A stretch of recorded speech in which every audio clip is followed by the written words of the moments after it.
Hare Krishna, dear devotees. So today we are going to discuss shloka number 1.21 and 1.22. It is like this. Arjuna uvacha senayor ubayorमध्ये रथं स्थापयामेच्युत यावदेतात्रिरेक्षेऽहं योद्धाधुकामानवस्थितान् कैर्मया सह योद्धव्यमस्मिरन् स्मिरन् समुद्यमे। इसका translation देखेंगे।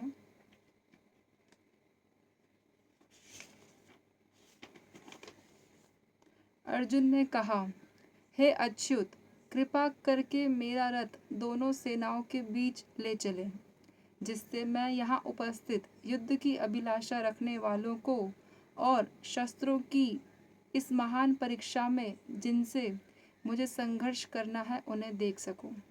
तो अब तक हमने स्टोरी में देखा कैसे जो है दोनों सेनाएं आती हैं।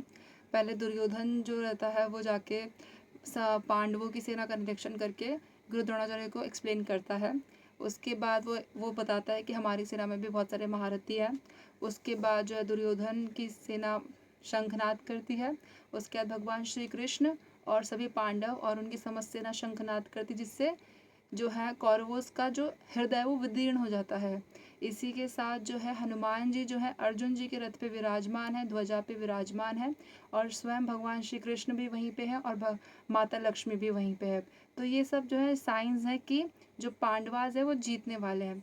तो अभी तो वॉर हो जाना चाहिए, क्योंकि शंखनाद हो गया, मतलब एक सिग्नल मिल गया कि war is going to start. तो अब तो लड़ाई होनी चाहिए, पर यहाँ पे कुछ और हो रहा है। यहाँ पे जो है अभी अर्जुन जी जो है भगवान जी को क्या कह रहे हैं कि आप मुझे भगवान जी इन दोनों सेनाओं के मध्य में ले चलिए। मुझे देखना है कि सामने जो दुर्योधन है, जो दुर्बुद्धि है, मतलब गलत काम करने वाला जो व्यक्ति है, ऐसे कौन कौन लोग हैं जो उसका साथ देने के लिए यहाँ पे उपस्थित है। मुझे उन सबको देखना है। मुझे जानना है कि कौन इतना, मतलब अभी आपको पता है कि सामने वाला गलत कार्य कर रहा है, बेवकूफ़ी भरा कार्य कर रहा है, मतलब भगवान से लड़ाई करने के लिए आ रहा है। तो आप उत्सुक होगे ना कि कौन है वो इंसान, देखने के लिए कि कौन है जो मतलब बोलते ना इतना बेवकूफ़ वाला काम करने के लिए इतना उत्साहित है।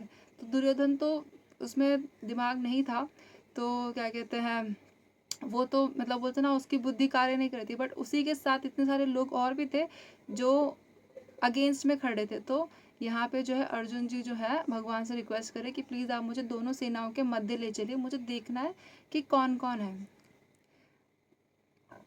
मेरा रथ दोनों सेनाओं के बीच ले चले, जिससे मैं यहाँ उपस्थित युद्ध की अभिलाषा रखने वाले, मतलब कौन कौन लोग हैं जो युद्ध की अभिलाषा रखने वाले हैं, यहाँ जो युद्ध लड़ाई करने के उद्देश्य से आए हुए हैं, और शस्त्रों की इस महान परीक्षा में, यहाँ पे मतलब सभी ग्रेट फाइटर्स हैं।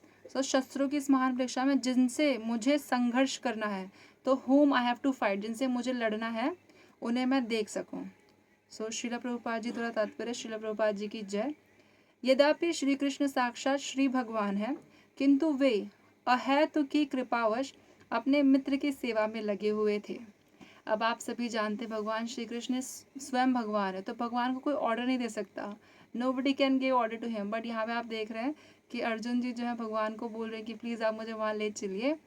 तो भगवान जो इतने प्यारे हैं, वो उनके ऊपर किसी का हुक्म नहीं चल सकता, लेकिन जो भक्त उनसे बहुत ज़्यादा प्यार करते हैं और बहुत उनकी भक्ति भाव में लगे रहते हैं, हमेशा उनका स्मरण करते हैं, तो भगवान को अच्छा लगता है। ऐसे फुल ऑफ डिवोशन वाले जो डिवोटीज अगर वो उनको ऑर्डर करते हैं तो उनको अच्छा लगता है, लेकिन ऐसे कोई भगवान को ऑर्डर नहीं कर सकता। तो जो भी डिवोटीज फुल ऑफ डिवोशन है, भगवान उनका ऑर्डर सुनते भी हैं। तो भगवान बहुत मर्सीफुल है। तो यद्यपि श्री कृष्ण साक्षात श्री भगवान है, किंतु वे अहेतु की कृपावश अपने मित्र की सेवा में लगे हुए थे। वे अपने भक्तों पर स्नेह दिखाने में कभी नहीं चूकते, और भगवान कभी भी, भगवान इतना ज़्यादा ध्यान रखते हैं अपने भक्तों का कि आप उसकी वो नहीं कर सकते, काउंट नहीं कर सकते कि how much care he takes. तो कभी चूकते नहीं, हमेशा वो आपको अपना जो है स्नेह दिखाएंगे। इसीलिए अर्जुन ने उन्हें अच्युत कहा है। इसलिए अर्जुन ने उनको क्या कहा है? अच्युत कहा है। सारथी रूप में उन्हें अर्जुन की आज्ञा का पालन करना था। तो सारथी के रूप में मतलब भगवान श्री कृष्ण जो है सारथी बने हुए थे अर्जुन जी के। तो वहाँ पे उन्हें जो था अर्जुन जी की आज्ञा का पालन करना था। जो उन्होंने भगवान को कहा कि मुझे दोनों सेनाओं के मध्य ले चलिए, तो उसका उस आज्ञा का पालन करना था। और उन्होंने तो भगवान जो है हमेशा अपने भक्तों पे स्नेह दिखाने में कभी नहीं चूकते, इसलिए अर्जुन जी ने उनको क्या कहा, अच्युत कहा। सारथी रूप में उन्हें अर्जुन जी की आज्ञा का पालन करना था और उन्होंने इसमें कोई संकोच नहीं किया। और सारथी बने हुए थे वो, तो उन्होंने उन्हें जो है उनके जो भी चैरिट पे रहेंगे जिसके सारथी बने उसकी आज्ञा का पालन करना था। तो उन्होंने बोला कि आप मुझे ले चलिए उधर, तो उनको इस बात का संकोच नहीं हुआ, उन्होंने उनको लेके गए दोनों सेनाओं के मध्य में। अतः उन्हें अच्युत कहकर संबोधित किया गया है। यद्यपि उन्होंने अपने भक्त का सारथी पद स्वीकार किया था। तो मैंने आपको लास्ट वीडियो में बताया था, ऐसा कोई मालिक होगा जो अपने नौकर का ड्राइवर बनना पसंद करेगा, या ऐसा कोई मतलब ऐसा आपने कभी देखा है कि कोई मास्टर है जो अपने सर्वेंट्स को सर्व कर रहा है? तो ऐसा तो मैंने देखा नहीं है अभी तक कि कोई ऐसा बॉस हो जो अपने एम्प्लॉयज़ को जाके मैं बोलते ना इतना ज़्यादा मतलब एम्प्लॉयज़ का ही सर्वेंट बन जाए।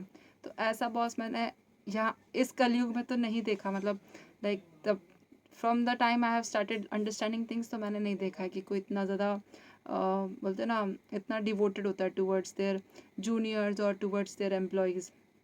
बट यहाँ पे भगवान कितने ज़्यादा डिवोटेड हैं। तो जो है उन्होंने अपने भक्त का सारथी पद बनना, मतलब अपने भक्त का उन्होंने सारथी बनना स्वीकार किया था, किंतु इससे उनकी परम स्थिति अशून्य बनी रही। लेकिन इसका मतलब ये नहीं है कि भगवान सारथी बने तो भगवान छोटे हो गए या भगवान की वैल्यू कम हो गई, ऐसा नहीं है। भगवान की वैल्यू तभी भी उतनी ही है जितनी वो जब भगवान है तब है, तो भगवान की वैल्यू में कोई फर्क नहीं आएगा। प्रत्येक परिस्थिति में वे इंद्रियों के स्वामी श्री भगवान ऋषिकेश हैं। तो हम सभी की जो इंद्रियां, हम सबकी जो सेंसेस के जो भी मालिक है वो भगवान ही है। मतलब कभी आपको मतलब all your senses are controlled by Shri Bhagwan Krishna जी, इसलिए उनको क्या कहते हैं, ऋषिकेश कहते हैं। भगवान तथा उनके सेवक का संबंध अत्यंत मधुर एवं दिव्य होता है।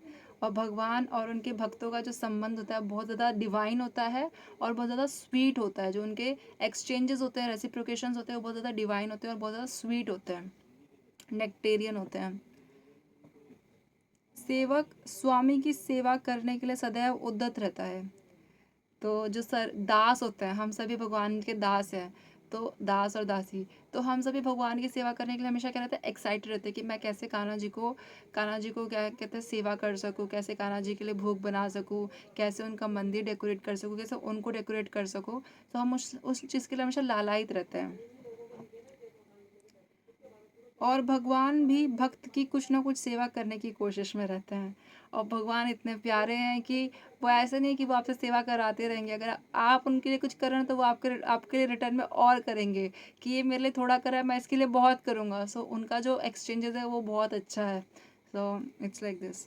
ओके, सो वे इसमें विशेष आनंद का अनुभव करते हैं कि वे स्वयं आज्ञादाता न बने अपितु उनके शुद्ध भक्त उन्हें आज्ञा दें। तो भगवान जो है ज़्यादा आनंद उनको किस चीज़ में आता है, उनको इस चीज़ में आनंद आता है कि वो आज्ञा नहीं दे, वो किसी को ऑर्डर नहीं देना चाहते, लेकिन उनके जो शुद्ध भक्त है, जो एकदम डिवोटेड है भगवान जी को, जो विशुद्ध भक्त है, लास्ट टाइम ने विशुद्ध टर्म डिस्कस किया था लास्ट वीडियो में, तो जो उनके शुद्ध भक्त हैं उनसे उनको आगे लेना बहुत पसंद है भगवान जी को, कि मेरे मेरे जो सबसे प्यारे भक्त है वो मुझे अगर ऑर्डर देंगे तो मैं ज़रूर फॉलो करूँगा।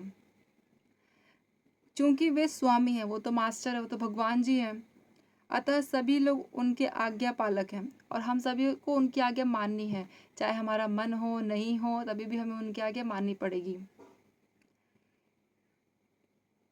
और उनके ऊपर उनको आज्ञा देने वाला कोई नहीं है, और उनके ऊपर तो कोई नहीं है, वही he is the ultimate everything, like उन्हीं से सब कुछ है। किंतु जब वे देखते हैं कि उनका शुद्ध भक्त आज्ञा दे रहा है, लेकिन जब वो ये बात नोटिस करते हैं कि ये मेरा शुद्ध भक्त है और ये मुझे कुछ बोल रहा है, तो उन्हें दिव्य आनंद मिलता है। उनको बहुत अच्छा लगता है वो चीज़, कि मतलब ही लव्स दैट थिंग, कि मेरे जो सबसे डिवोटीज़ है वो अगर मुझे कुछ बोलते हैं, उन्हें कुछ चाहिए, तो मैंने पहले आपको बताया था कि भगवान साक्षात उनमें आके उनके सेंसेस को आदेश देते हैं, इंस्ट्रक्शंस देते हैं।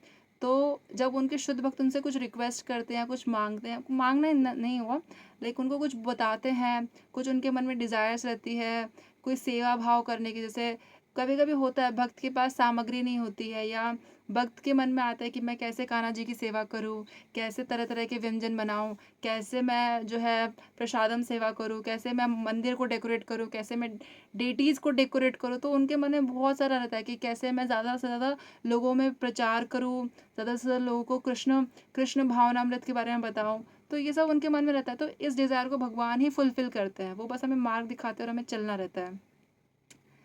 तो यद्यपि वे समस्त, उन्हें दिव्यानंद मिलता है, यद्यपि वे समस्त परिस्थितियों में अच्युत रहने वाले हैं।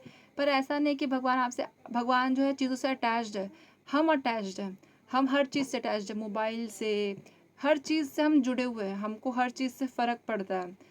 तो लेकिन भगवान के साथ ऐसा नहीं है, भगवान को किसी चीज़ से कोई फ़र्क नहीं पड़ता, वो अच्युत है, यानी कि he is detached from everything. भगवान का शुद्ध भक्त होने के कारण अर्जुन को अपने बंधु बांधवों से युद्ध करने की तनिक भी इच्छा न थी, क्योंकि अर्जुन जी भगवान के शुद्ध भक्त थे, इसीलिए उन्हें अपने रिलेटिव से, अपनी फैमिली से लड़ने की कोई इच्छा नहीं थी, कोई उनका मन नहीं था, उनको किसी को नहीं माना था। He used to love everybody. वो सब में अपनापन देखते थे कि भले ही दुर्योधन है, तो दुर्योधन की जो ससुर है वो मेरे ससुर है, दुर्योधन के पिता मेरे पिता हैं, दुर्योधन के भाई मेरे भाई हैं। तो उस प्रकार का उनका था, वसुधैव कुटुंबकम, all the earth is one family. तो वैसा था उनका। लेकिन यहाँ पे मतलब उनको लड़ाई करने की बिल्कुल इच्छा नहीं थी, मतलब वो विलिंगली फाइट नहीं कर रहे थे। किंतु दुर्योधन द्वारा शांतिपूर्ण समझौता न करके दुर्योधन को कहा था कि 5 गांव दे दो, वो 5 गांव नहीं मान रहा था। वो कह रहा था मैं एक सुई के बराबर ज़मीन नहीं दूंगा। और फिर भगवान जी ने जो था ना, और आपको पता है जब श्री कृष्ण भगवान जी स्वयं उसके यहाँ पे शांति दूत बन के गए थे, और भगवान जी ने से रिक्वेस्ट किया था कि धृतराष्ट्र तुम जो है ज़्यादा कुछ मत दो, तुम सिर्फ 5 गांव दे दो 5 पांडव को, और वो उसी में हंसी खुशी रह लेंगे। तब दुर्योधन ने बोला था कि मैं जो है ना एक सुई के बराबर भी ज़मीन नहीं दूंगा। तो फिर जब भगवान जा रहे थे, तो दुर्योधन ने भगवान को ही पकड़ने की कोशिश की, अपने दूतों को भेज के कि भगवान को पकड़ लो, श्री कृष्ण भगवान जी को। तब भगवान ने उनको अपना जो है 4 हैंड्स वाला अवतार दिखाया था। और मतलब उन दुर्योधन को नहीं दिखाया था, जो दूत उनको पकड़ने रहे थे उनको दिखाया था। और फिर कोई उनको मतलब पकड़ने नहीं आया, सबको समझ में आ गया कि वो कितने डिवाइन है और कौन है वो। तो फिर वो मतलब वो कितना ज़्यादा दुर्बुद्धि है कि वो भगवान जी को पकड़ने की कोशिश कर रहा है, और उसको लग रहा है कि मैं इतना पावरफुल हूँ, मैं ये हूँ, मैं वो हूँ। और फिर उसका क्या ही हुआ आप सभी जानते हैं। तो शांतिपूर्ण समझौता न करके हठ धर्मिता, वो क्या था, हट पे मतलब एक जिद पकड़ के बैठा था, पर उतारू होने के कारण उसे युद्ध भूमि में आना पड़ा, इसलिए अब फाइट हो रही है। अतः वह यह जानने के लिए अत्यंत उत्सुक था कि युद्ध भूमि में कौन कौन से अग्रणी व्यक्ति उपस्थित हैं। इसलिए अर्जुन जी जानने के लिए लालायित थे कि दुर्योधन जैसे इंसान का कौन कौन साथ देने आ रहा है, मतलब कौन इस घटिया काम में जो है पार्टिसिपेट करने आ रहा है। Let me see their faces basically. यद्यपि युद्ध भूमि में शांति प्रयासों का कोई प्रश्न नहीं उठता। ऐसा तो जब वॉर होगी तो क्यों ही पीस की बात होगी। जब when when it is the time of war, जब दो दो जो पार्टीज है वो लड़ने पे आ चुकी है, तो वहाँ पे शांति का मैसेज लेके जाना, मतलब शांति करवाना एक बहुत बड़ा टास्क है। सो वहाँ पे कोई प्रश्न नहीं उठता शांति का। तो भी वह उन्हें फिर से देखना चाह रहा था। तो फिर भी अर्जुन जी देखना चाह रहे थे कि कौन कौन है, और यह देखना चाह रहा था कि वे इस अवांछित युद्ध पर किस हद तक तुले हुए हैं। तो अर्जुन जी का तो कोई मन नहीं था फाइट करने का, लेकिन फिर भी वो ये देखना चाहते थे कि इस मतलब ये बेतुकी लड़ाई, मतलब इस लड़ाई को कोई वो नहीं है, मोटो इस लड़ाई का कुछ वो नहीं है, क्या कहते हैं, उद्देश्य नहीं है, इसमें जीत हार का कोई मीनिंग नहीं है। फिर भी इस नॉनसेंस सी लड़ाई है, मतलब जिसका कोई सेंस नहीं बन रहा है, इस पर्टिकुलर लड़ाई में भी कौन कौन जो है फाइट करने आ रहा है, बेसिकली ये।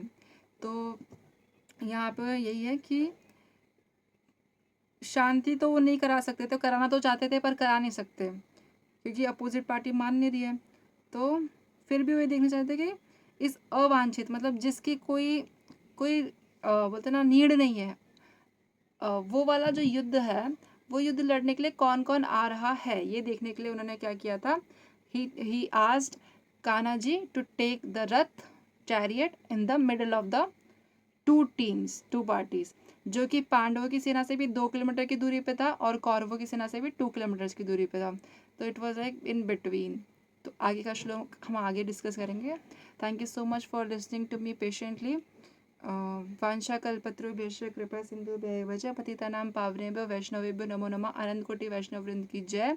शिला प्रभुपाद की जय। ग्रंथराज श्रीमद् भगवद गीता की जय। और आप सभी डिवोटीज जो ध्यान से सुन रहे हैं भगवद गीता, उन सभी की जय। Thank you so much. Hare Krishna, धन्यवाद, प्रणाम।